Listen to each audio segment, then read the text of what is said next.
English with some learning. నాన్న, కరటక దమనకులు తర్వాత రోజు కలుసుకున్నారా? వాళ్ళు బుద్ధిలేని సింహం గురించి చెప్పుకున్నారా? మరుసటి రోజు ఉదయం కరతక దమనకులు అదే చెరువు దగ్గర కలిసి ఇలా మాట్లాడుకోవడం మొదలుపెట్టారు.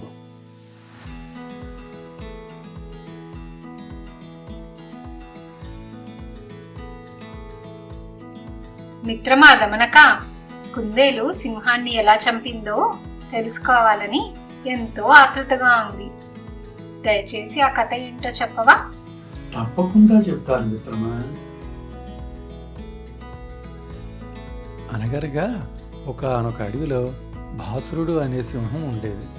దానికి వేటాడటం అంటే ఎంతో ఇష్టం కావడంతో కనపడిన జంతువులల్లా చంపేస్తూ ఉండేది. దాంతో జింకలు, కుందేళ్ళు, అడవి పందులు మొదలైన జంతువులన్నీ ఎంతో భయభ్రాంతులయ్యి ఒక చోట చేరి చర్చించడం మొదలుపెట్టాయి. సింహం నుంచి ఎలా తప్పించుకోవాలో అర్థం కావట్లేదు. దొరికిన జంతువునల్లా వేటాడుతోంది. అవును, నువ్వు చెప్పింది నిజమే. ఎలానో మనందరినీ ఆ సింహం చంపేస్తుంది. కాబట్టి నేను చెప్పిన ఉపాయం ప్రకారంగా మనము సింహం దగ్గరికి వెళ్ళి మాట్లాడదాం. అలా ఆ జింక చెప్పిన ఉపాయం అందరికీ నచ్చి అంతా కలిసి సింహం దగ్గరికి వెళ్ళారు. ప్రభు, మీరెంతో గొప్పవారు. మరియు మా రాజు, మీరు కావాల్సిన ఆహారంకి మించి వేటాడితే కొన్ని రోజులకి అన్ని జంతువులు మరణిస్తాయి కదా. అప్పుడు మీకు ఆహారం ఎలా దొరుకుతుంది? అందుకే మేమందరం కలిసి ఒక ఉపాయం చేశాము.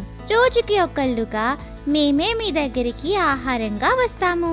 అప్పుడు మీకు చిరకాలం ఆహారం దొరుకుతుంది. అలానే మాకు కూడా ప్రాణభయం ఉండదు. ఆహా, ఎంత బాగా చెప్పారు. అలాగే కానిద్దాం. కానీ మీరు ఒక్కరోజు రాకపోయినా నేను మీ అందరినీ చంపేస్తాను. అలాగే ప్రభు, మేము తప్పక మీ దగ్గరికి ఆహారంగా వస్తాము అని చెప్పి ఆ జంతువులన్నీ అక్కడి నుంచి వెళ్ళిపోతాయి. మరుసటి రోజు నుంచి ఆ జంతువులు ప్రాణభయం లేకుండా అడవిలో హాయిగా తిరుగుతూ ఉండేవి. అప్పటి నుంచి రోజుకొకటిగా జంతువులు సింహానికి ఆహారంగా వెళ్ళేవి. అలా ఒకరోజు ఒక కుందేలు వంతు వచ్చింది. అసలు ఈ సింహానికి ఎందుకు ఆహారం అవ్వాలి? దీని పీడ ఎలా అయినా వదిలించాలి. ఈ సింహాన్ని నేను ఎలా చంపగలను అని ఆలోచిస్తూ కుందేలు ముందుకు సాగింది. మార్గమధ్యంలో ఆ కుందేలుకి ఒక బావి కనపడింది. బావిలో ఏముందో చూద్దాం అని గట్టు ఎక్కి బావిలోకి తొంగి చూసింది. లోతుగా నీళ్లు కనపడ్డాయి. అంతే, వెంటనే కుందేలు, ఇంత లోతైన బావిలో పడితే బయటికి రావడం కష్టమే.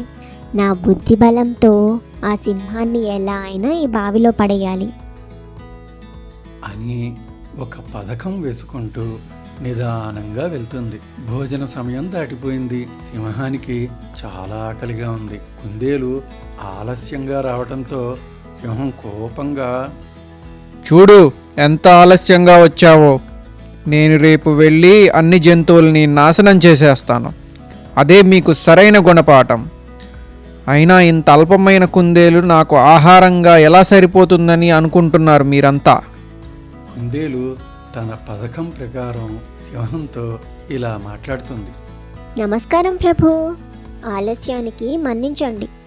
ఇవాళ ఆహారానికి నాతో పాటు మరో 4 కుందేళ్లు వచ్చాయి. కానీ మార్గమధ్యంలో మరొక సింహం మమ్మల్ని అడ్డుకుని, ఓహో, ఎక్కడికి వెళ్తున్నారు మీరంతా? మేము మా ప్రభువైన బాసురుడికి ఆహారంగా వెళ్తున్నాము. వాడు రాజు కాదు, దొంగ. ఈ రాజ్యానికి రాజుని నేనే. ఆ బాసురుడికి ధైర్యం ఉంటే వచ్చి నాతో పోరాడి ఈ 4 కుందేళ్లని విడిపించుకుని వెళ్ళమని చెప్పు. ప్రభు, అందువల్లే నాకు ఆలస్యం అయ్యింది. అయినా ఆ సింహాన్ని చూస్తే నాకు ఎందుకో నీకన్నా బలవంతుడు అనిపిస్తోంది. నువ్వెందుకు అలా అంటున్నావు? నా పరాక్రమం ఏంటో చూపిస్తాను. నన్ను ఆ సింహం దగ్గరికి తీసుకెళ్ళు అంటూ కుందేలుతో పాటు సింహం నడవసాగింది. బావి వద్దకు వచ్చేసరికి కుందేలు ఆగి, రాజా, ఈ బావిలో ఉన్న కోటలోనే ఆ సింహం ఉంది. అని చెప్తుంది. ఆ మాటలు విని సింహం బావిలోనికి తొంగి చూసింది. నీళ్లలో ఉన్న ప్రతిబింబాన్ని చూసి మరొక సింహం అనుకుంటుంది. అప్పుడు ఆ సింహం గట్టిగా గర్జిస్తుంది. అది బావి కావడంతో ఆ శబ్దం ప్రతిధ్వనిస్తుంది. ఇంకా ఈ సింహానికి చాలా కోపం వచ్చి బావిలో ఉన్న సింహంతో యుద్ధం చేద్దాము అని నీళ్లల్లోకి దూకి ప్రాణాలను పోగొట్టుకుంటుంది. ఇంకా ఈ కుందేలు ఆనందంగా అడవిలో ఉన్న తోటి జంతువులతో జరిగింది చెప్తుంది. అప్పటి నుంచి అన్ని జంతువులు సుఖంగా జీవించసాగాయి.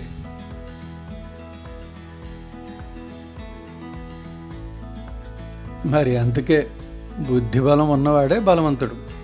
మిత్రమా కరటక, నువ్వు అంగీకరిస్తే నేను వెళ్ళి నా తెలివితేటలతో సంజీవకుడికి పింగళకుడికి మధ్య మిత్రభేదం కలిగిస్తాను.